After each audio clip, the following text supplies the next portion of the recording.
So the biggest realization that I've had and why I'm switching to this focus on long form content is because I forgot some of the basic lessons that were more apparent to me when I had a scarcity of income.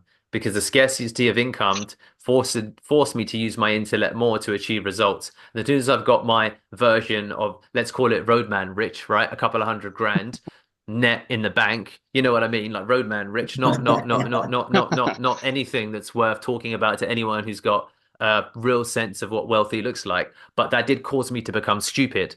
What do I mean by that? So, in reference to the answer to the question about how's my content helped me, it helped me a lot more when I began making content than it helped me subsequent to generating an income. So, what I used to do, and in the first couple of years, I would go onto other people's podcasts and I would record a lot of content on people's podcasts. I did maybe 100 podcast interviews that were long form. And that became a really good vehicle because I was able in the long form format to then produce the quality of viewer that would then use that as a proxy to the quality that they'd receive at Pearl Lemon.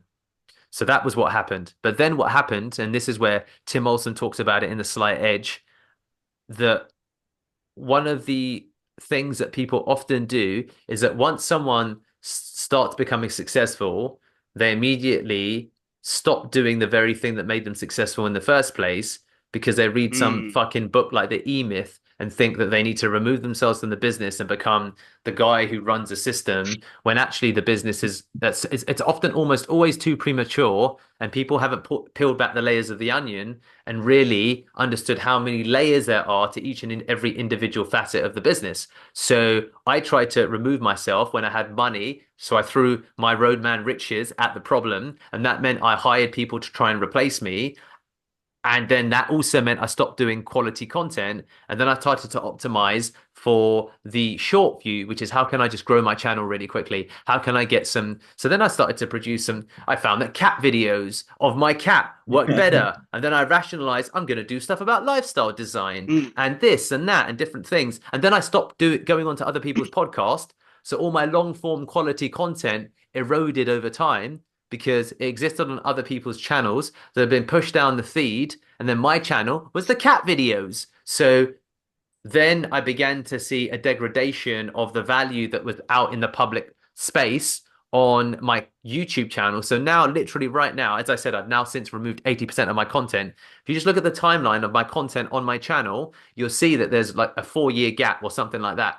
Because I had several years of not thinking really deeply about the quality of content that I was putting out. And that caused me to suffer because I forgot the original lessons that I had learned. Because then I became a bit more fucking zen and I started to read all of this shit about your morning routine and bulletproof coffee and mind meditation. It's no, motherfucker. What did you do in the beginning that made you money? You got on these fucking podcasts, you smashed out emails, you smashed out proposals. That's what makes you money. And then what happens is that bad advice perpetuates because a lot of people become successful and they listen to this nonsense about the morning route. That does, sending a cold email makes you successful. Reading about mindset is helpful, but several steps away from the work that you need to do. So I forgot those lessons, to be honest with you, and it's taken me longer than I would have liked to understand that now I need to build an audience on a platform that I control and I care. And in the end, mostly people care, of course, about quality of information, and that's what will distinguish you over time. More so than, and this is what you've seen with, for example, Alex Hormozi, because I watched now it's ironic. I watch now almost all of 100% of Alex Hormozi's videos in the last 3 weeks I watch. Okay. Now he, of course, as you probably have heard of him, is considered to be the Mr. Beast of business. And what's interesting is that if you watch all of his most recent content, all of the flashy animation gone, all of the fancy edits gone. And I came to know of him, let's say, because I've read both of his books, $100 million offers, $100 million leads. Okay. And there was a quite significant distinction of quality of information in the books versus the videos that I watched a year ago because he was also doing stuff. He's obviously like Wedge. He's a big fucking guy. So he was also doing stuff like my secrets on my gym routine and what I eat and my relation. So he was expanding outside of his core sphere and also his core audience, which is business owners that make him money, were getting further and further removed from engaging with his content because not only was the subject material, but the mechanism to deliver the subject material, the flashy animations, the edits, and the graphics was expanding his view, his reach, because his views exploded, but diluting the quality of the actual money that he was making. He Mm. understood that he was making less money. So, and what was ironic was that I watched him 18 months ago or whatever. I didn't resonate with his content because I was like, there's all this flashy animation stuff, and it didn't hit me in the way that I needed it to hit me. Now I've come back to it, and he said, I've discovered that people don't care about the fancy edits. People want quality of business advice, my core audience. And I kind of lost that. So now I'm optimizing for those people. So that's been a big lesson for me. And because I had my little pot to piss in with the little money that I made, I tried to do 100 variations of things that didn't make me successful in the first place. Because the stuff that people engage with, whilst some people said, "Oh, I watched the hair transplant thing, this and that," as I've told you, but it's been my long form content that people have seen that have then used that as a proxy to say, "Cool, I want to come and work with your company because of the abundance of expertise that I see that you put out in public." Mm. And that's again Ryan Stewart, SEO agency owner, the only one who's publicly he does 50 million a year in SEO, which is a phenomenal number within SEO.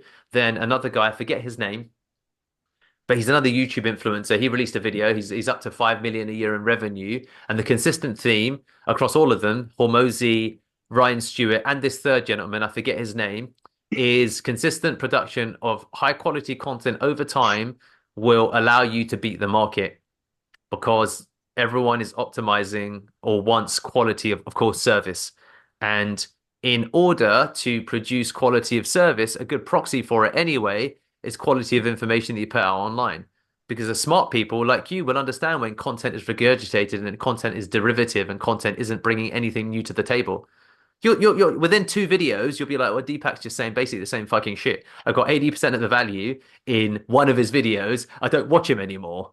Which means, of course, there's an emphasis and onus on me as a content creator within the business community to have a continual focus on the production of quality of content. And I can always use that as a differentiator in the marketplace because then, and I was looking at some of the channels and seeing how many business owners do we know I don't know hardly. I don't know anyone personally for sure. Like I don't know anyone personally.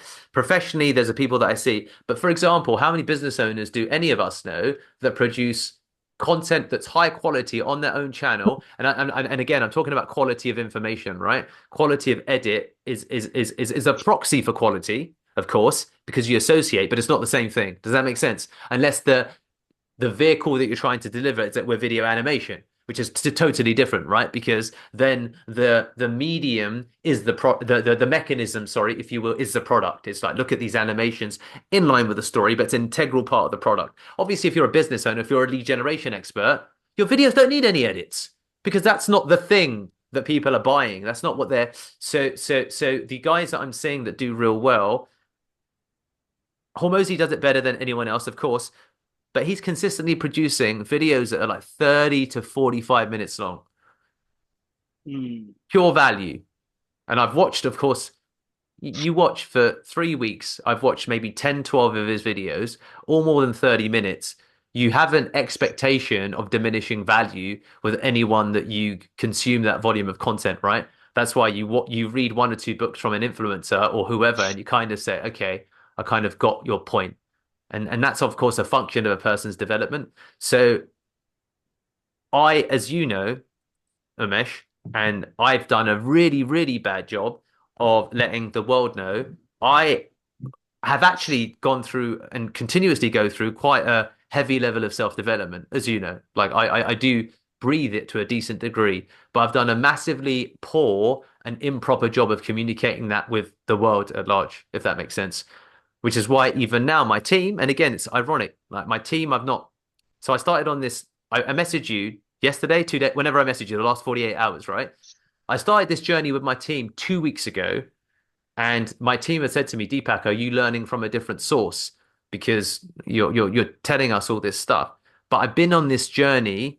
I mean, in the time that I've known you, which is I think maybe 5 years, no, maybe 7 years, let's say, between 5 and 7. Mm. But I accelerated it during COVID when I went through my transformation. I started waking up at 4:30 a.m. and I started to aggressively grow my level of knowledge, let's say.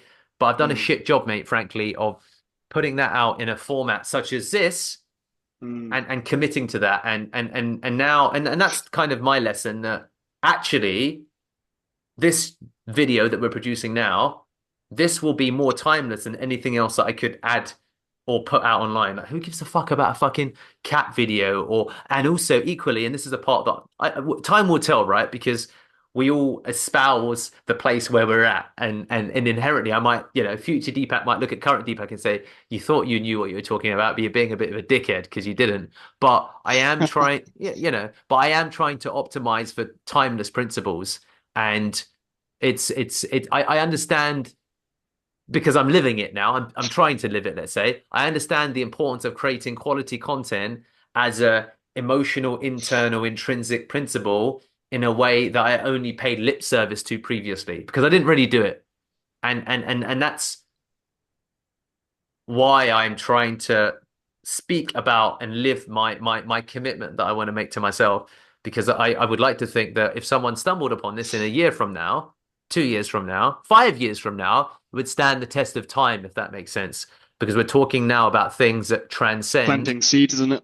Yeah, exactly, and transcend the moments in time. And I'm frustrated with myself, which is why I'm passionate about it because it's such a straightforward lesson, but invariably, ironically, But even still, my regardless of that, the content that you did produce did significantly, it sounds like significantly help. help the Yeah, agencies that you were running, yeah. No, it did. It even did. if it wasn't up to the par that you were It did. It did. aiming for. Now it did because I was operating in a 0 to 1 environment, if that makes sense, because Mm. something is always better than nothing. So Yeah, yeah, yeah. 0 to absolutely. In absence of having no content, having some content will always help you, of course. But if you Yeah. don't continuously increase the value of the content that you provide, then the content normalizes or then it produces diminishing returns over time because it is that there's some value in more of the same thing, of course. But the reality Mm. is that if we come back next week in or a couple of weeks in a row and we talk about exactly the same thing, the value that I'm trying to perpetuate diminishes. So Yeah. so so so I so yes, it did, and that was great. But my limitation, and I wasn't ready for that message at that time, was that sometimes you need to go off, give up what's good. So it was good that I was producing some level of content, and it was good that I did stuff. Mm. If you go on my channel, I've got stuff about my nootropics journey, and I've got stuff about my hair transplant. And that videos are still there, but that's not timeless content, and that's not going to service Yeah. the audience I'm trying to build down the line. And I'm not optimizing. If I think about what I'm trying to do, I'm not trying to be a Mr. Beast in general. Like I'm not trying to build a lifestyle channel, and I got confused and got playing the wrong games. Mm. So yes, definitely you're right. It helped, and I'd always advocate someone to share elements of their personal life, of course, as we know it. But there's that whole core audience principle. But for me now, my new personal bar.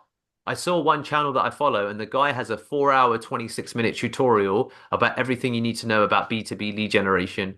Just seeing that number, I know you're going to ask for the link, and I don't remember. I'll try and find it again.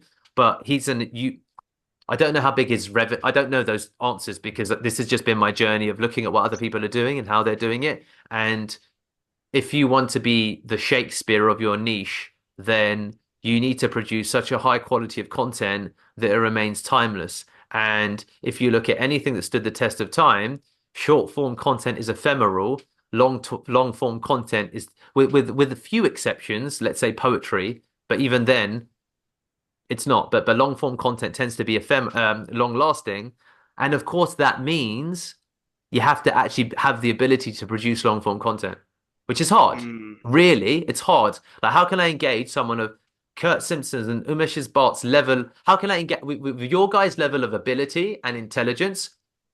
How can I engage your attention over a 45-minute period of time? And someone who has the ability to do that, if they're not doing that, then shame on you, which is me, because you should be doing that. Because then, of course, you do people a disservice because you think, well, you've got all of this knowledge, share it with the world.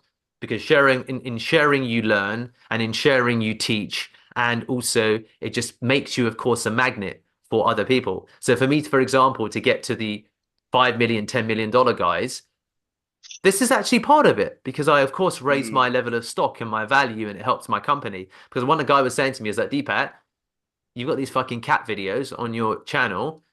Do you think the marketing director of a Fortune 500 company is going to look at that and hire you, mate? Is that it's going to repel them from you. So you're optimizing for the wrong audience. These guys Mm. aren't here to say, I'm going to spend £20,000 a month on a corporate contract with a person like that who has these random ass videos Yeah. on your channel. And cat is a proxy for anything, right? Yeah, yeah, yeah. That's whatever it is. So that's kind of the lesson that I forgot. And I would even go as far to say it was that I never learned the lesson in the first place because I never produced that quality of content to begin with. Because at the time that I was doing it, and that's the problem also. I was doing it without a knowledge of what I was doing in the beginning, if that makes sense. So I didn't realize the level of value that I was giving when I was being on other people's podcasts. And because I didn't realize the value, I didn't understand the lesson. And because I didn't understand the lesson, then you forget because it's like, oh, I got Mm. here, but I don't know really what I did that got me there.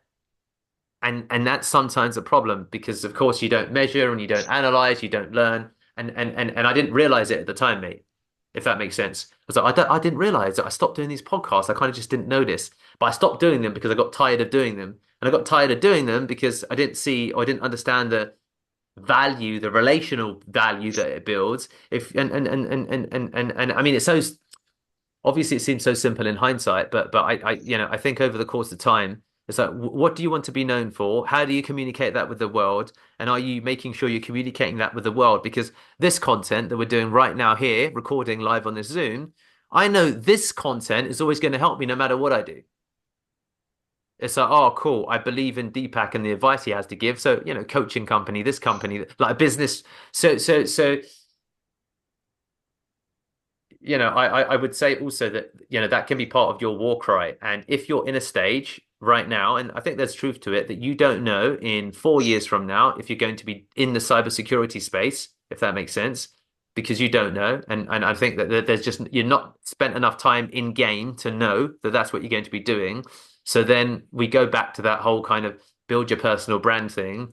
But I think it just took me it took me a while to understand what that actually means, Mm. if that makes sense. I didn't get it. I was like, what, and obviously we're all smart people. There's tactics and hacks and okay, produce a bunch of fucking YouTube shorts or grow your TikTok account and optimize your website for this, that. But like, what are we trying to do? And what are we trying to optimize for? And I want to build my tribe that'll be with me in decades from now. And the only sure fucking fire way to do that, the only sure fucking fire way to do that is to produce such an abundance of value that shit audio, shit video, intermittent mic, like the things that this man has to say are so meaningful that I want to share it with other fucking people. And people often get it ass before face, which is what, to a degree, I've been doing it. I still haven't eradicated it. We've been discussing it right now, which is let me optimize for the book call instead of building the relational capital. And that takes Mm. time and that's hard. And most people are not prepared to do it, which is why then it goes back to the kind of first principles, like why are we here? Why are we doing this? Are we willing to commit to the path? And what then does that equate and entail with? Which is kind of a separate point as to you guys should have the conversation of if this doesn't work in 6 months from now, will we S out of this? Because if we will, then why are we here in the first place? Mm. It's a great question. Yeah. Yeah. And it's hard. It's inherently hard. It's hard for me also.